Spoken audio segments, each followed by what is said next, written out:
ओम भूर्भुवः स्वः। महामंत्र ये सूर्य सविता को प्यारा, सभी देवताओं को माने दुलारा।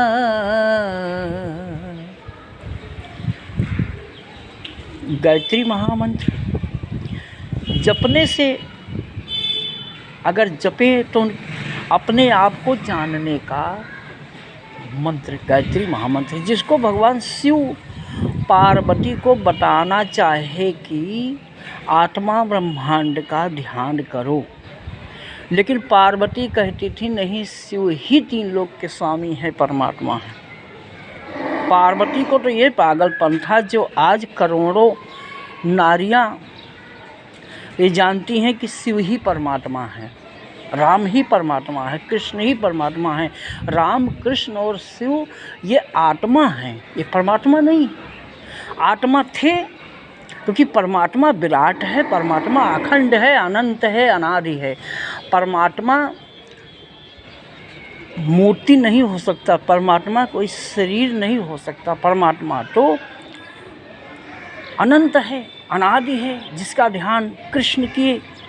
गोस्वामी तुलसीदास जी ने लिखा है कि बिन पद चलई सुनई, बिन काना कर, बिन करम करे विधि नाना। परमात्मा कैसा है? आनंद रहित सकल रस भोगी। आनंद रहित है, यानी सबकी शरीर परमात्मा की शरीर है, सारा रस वही भोगता है। हम खाते हैं तो परमात्मा खाता है, हम पीते हैं तो परमात्मा पीता है। हर इंसान की शरीर परमात्मा की शरीर है। आनंद रहित सकल रस भोगी, बिन वाणी वक्ता वर्जन। परम प्रकाश स्वरूप दिन राति, नहीं चाहिए कुछ दिया घटवाती।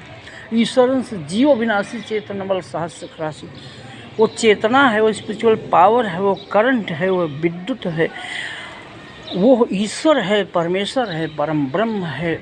वो तीनों काल समान रहने वाला है, वो ऊर्जा है। उसका ध्यान करने से प्राण की शक्ति बढ़ती है, मन बुद्धि चित्त की ताकत बढ़ती है। ओम भूर्भुवः।